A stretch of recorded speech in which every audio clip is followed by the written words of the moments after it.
چې دا یو ډیمانډ و د دې محلې دې کې حادثات هم راغلي وو بېشماره دا لار جوړیږي او دا وټه کیږي نو دا څنګه ستاسو مخې له رالو د علاقې خلک که نه تاسو په خپله دا احساس وکړو چې دا ضروري ده د ټول ناول خو باچا صاحب زه ستاسو ډېر زیات شکرګزار یم چې یو خو دا ستاسو په اختیار کې دا ځمکه ده ستاسو ځمکه ده په هغې کې تاسو موږ له دې دغه له بنیاد دپاره ځای ډېر په ښه انداز راکړو لکه تاسو موږ ته اختیار راکړو چې بھائی ستاسو خوښه ده موږ ډېرې موقعې راغلې او ډېرې پولې مولې راغلې خو هر سړی په هغې کې هغه اندېښنې اچوي تاسو ماشاءالله د هغې خو الله پاک ترې له ډېر هر څه درکړي موږ ته اجازه ډېر په ښه طریقې سره راکړو چې دا ستاسو پټې ده چې څنګه پکې کوئ الله خو دې ستاسو عزت نصیب کړي ټول ناول جدا خبره کوم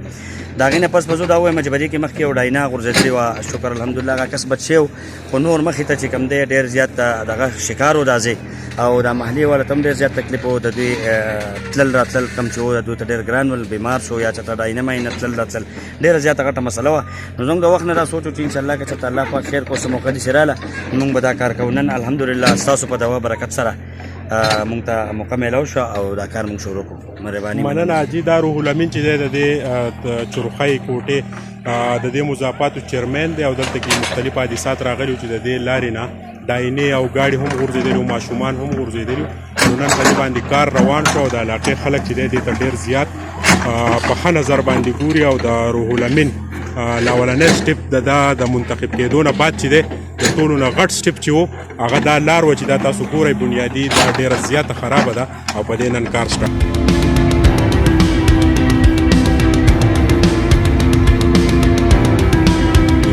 دا لار چې دا د دې ځای چیرمین چې روح الامینو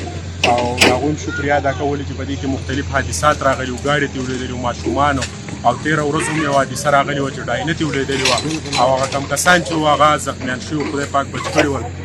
دا لار چې وه دا ډېره زیاته ضروري وه د چرخۍ ډیمانډ و نو په دې باندې مونږ د روح الامین چې دی ډېر زیات چې دی شکریا ادا کوو چې هغه دا سکیم منظور کړو او دا ځای چې دی دا وسته